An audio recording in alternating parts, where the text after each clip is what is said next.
Okay, I said I was going to do a video on my Aero Precision AR15. 16-inch barrel, Faxon BCG, Delta flash hider, PEC 15, Surefire KM3, IR light, mag pull, angle grip and foregrip, an A2 grip, Hollow Sun AEMS green, mag pull flip up sights, CMMG ambi safety, single point sling mount, a BCM, adjustable stock, an Aero breech large charging handle, and a mag pull dust cover. That's everything on my AR15. So let me grab it. So like I said, 16-inch barrel with a 16-inch or a 15-inch M-lock fork rail, my PEC 15, my weapon light, the foregrips right here. I like that because I'm not just holding it up like this, I'm getting a nice grip to where I can pull back on it right here. Extended bolt catch, my ambi safety, right and left, the stock with a QD mount, and this one doesn't do it. It's on my AR10. So, and then my charging handle, the breech, the Faxon bolt carrier, boom, my Hollow Sun optic, flip up rear sights,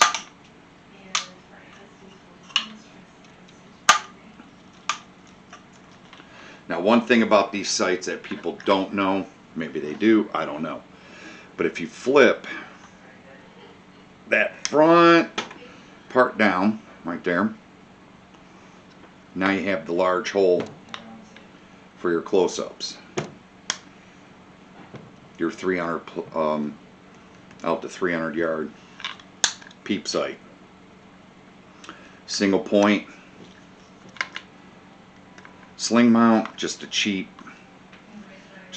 sling, A2 grip, stock trigger, which I like. And on the flash hider, it does have the hole on the bottom here, so you can, if you have a 14.5-inch barrel, you can pin and weld it to make it a 16-inch barrel gun for all you SBR guys. That was just the quick nitty gritty. I mean, I went with the mag pull dust cover. I really like that. They're quick, easy to change if anything happens to them. Let me see here. Yeah, there's a little piece right here. You flip up, it locks in. This comes out. Put a new one in. Flick it down, and there you go. No more fucking around with that rod with the C-clip, the spring. So yeah, that's my Aero Precision AR15 ambi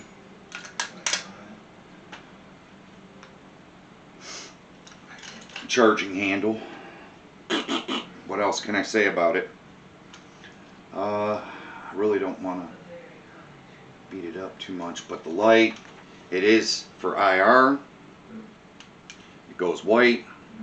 We got these issued to us in Afghanistan, and I don't know if you could see that, if it's just a glare off that. Yeah, you can on the camera. Holy crap, that's kind of cool. That's the IR.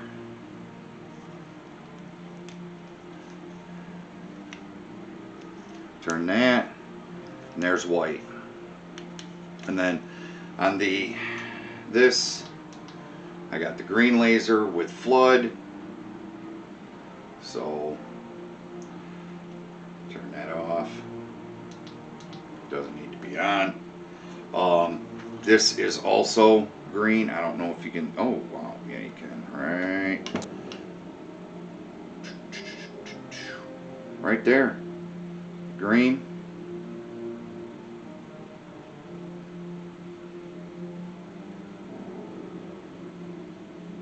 Trying to get it pretty good, but looks like it's coming out pretty good on the camera. There we go.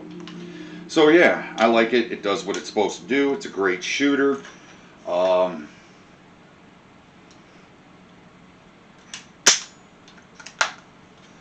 So yeah, that's my Aero Precision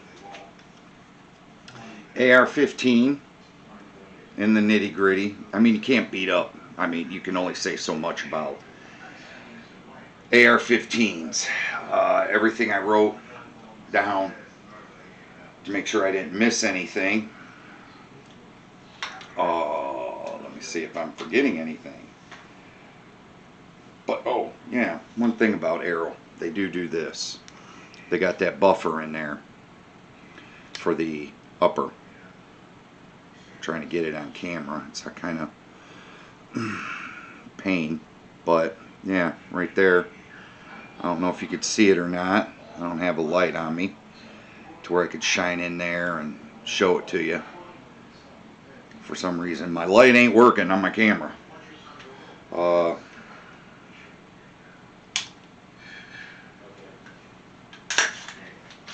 The bolt, nitride instead of phosphorus. I do like this though. It's pretty nice. It's clean. It's easy to clean. The charging handle I like. Also, I went with the large instead of the small because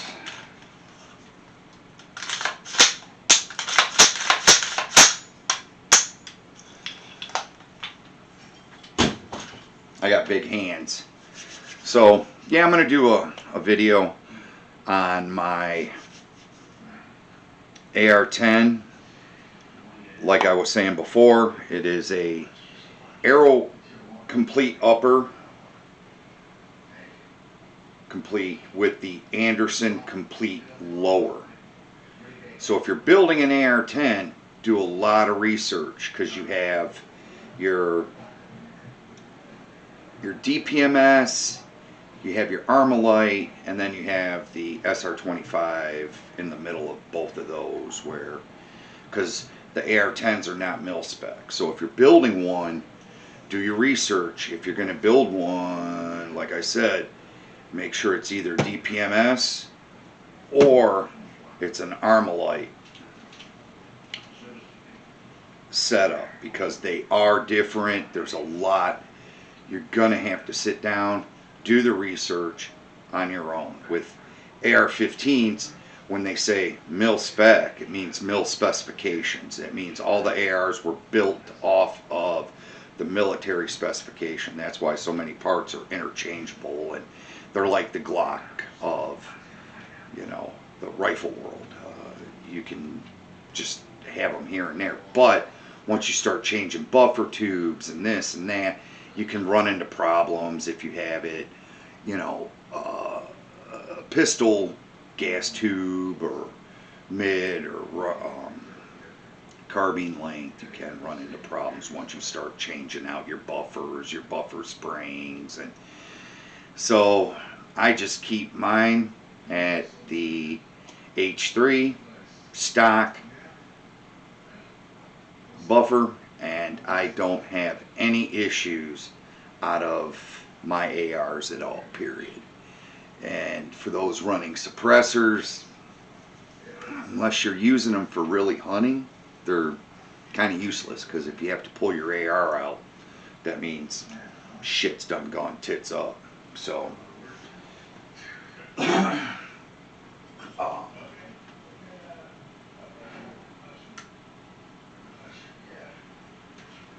so with that being said, just be mindful what's going on around you. I'm probably going to do a video on my Beretta M9A3, which I've had. Thank you everybody for the 5,000 views on that. My Berettas. I didn't get really many on my Elite LTT one compared to the 92X. Unfortunately, on those videos, I don't have those pistols anymore.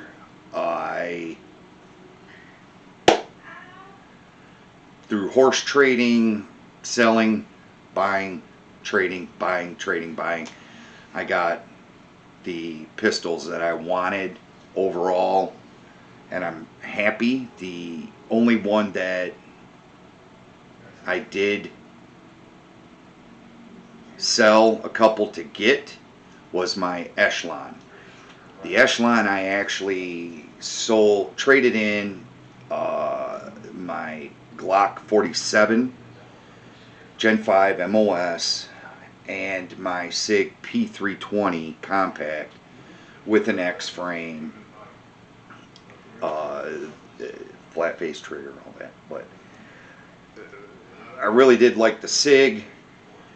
The thing about it is, right now with all the sketchy trigger issues, it's a great range gun. It shoots great, handles great, feels great. It feels like a P200 series SIG, but with the whole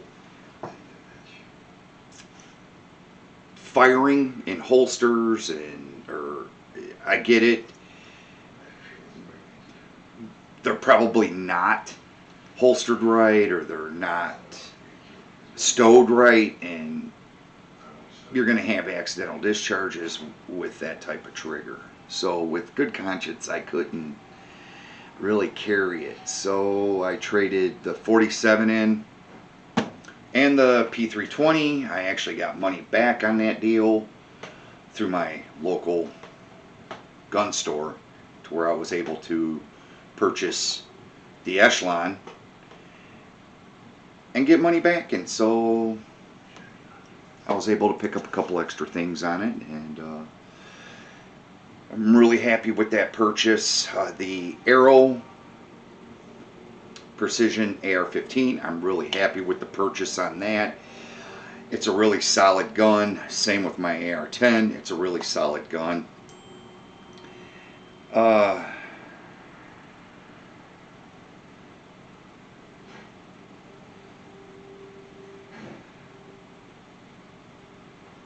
So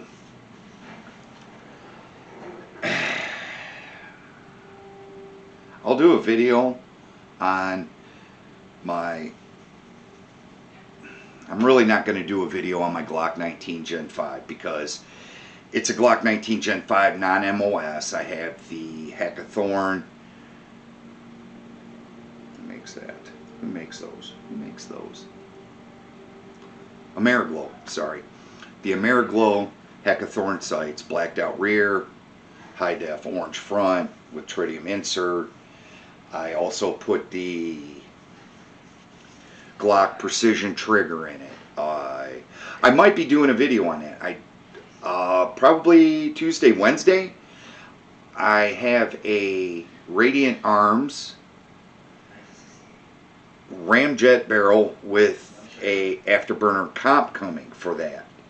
So I might be doing a video on that when that gets here and I get it installed and get it all lubed up.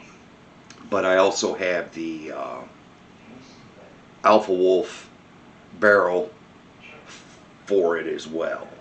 Now, I did have that barrel and along with the factory Glock match grade barrel.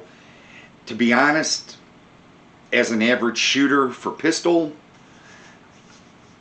I couldn't really tell the difference. I'm not a competition shooter, I'm a combat shooter.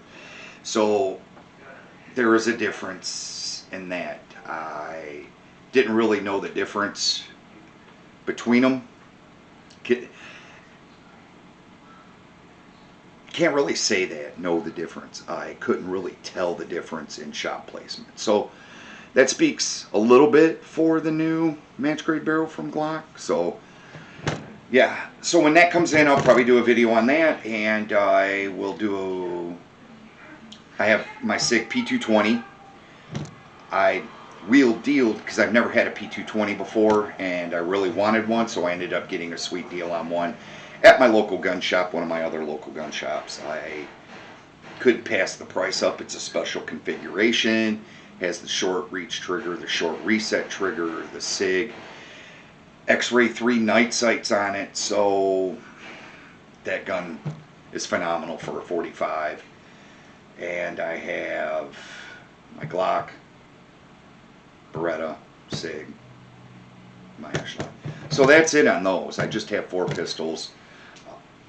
So a lot of the videos that I do have on my channel, majority of those guns I don't have anymore. So I have it to where the pistols I want I have now. So thanks for watching. Thanks for the, likes. Thanks for the subscribes. Thanks for the shares or whatever. I don't know if you share them or not, but thanks for the comments. You could be rude, crude. I don't care. I'm human. I can let that roll right off. I've heard people tell me my videos suck. There's not a lot of product review in them. I'm not going to beat up like the overall length, the overall height. You can go on the website and look that up. If you're interested in buying a gun, you'll do your research. You'll look it up online, and all the specs and everything are there online. For me, it's more of like product review. How it shoots. It shoots good. It shoots great. It's flat. It's comfortable. You don't need to do this. You don't need to do that. I like holster reviews. I have, like I said, 3 holsters that I use for the Echelon. I have my holsters that I use for my Beretta. I have holsters that I use for my Glock. So a lot of my holsters I shop on Amazon for, because a lot of them are reasonably priced, and I don't see myself paying a lot of money for overpriced holsters for what you're getting. I have a couple holsters I regret getting that I spent money on. So yeah, like my last Bravo concealment holster, I like it, but I don't like the clip. I don't like the belt clip that they have on it, and so it's kind of but you live and learn, right? This is how you find things out nowadays, YouTube. But like I said, thanks for the likes, subscribes, and shares. And have any comments, put them down below. I read all my comments. I send all my messages. So I don't have that many people on there, and I don't get that many views on my videos anyways. So with that being said, have a great day. Stay strapped. Stay frosty. Always watch your 6.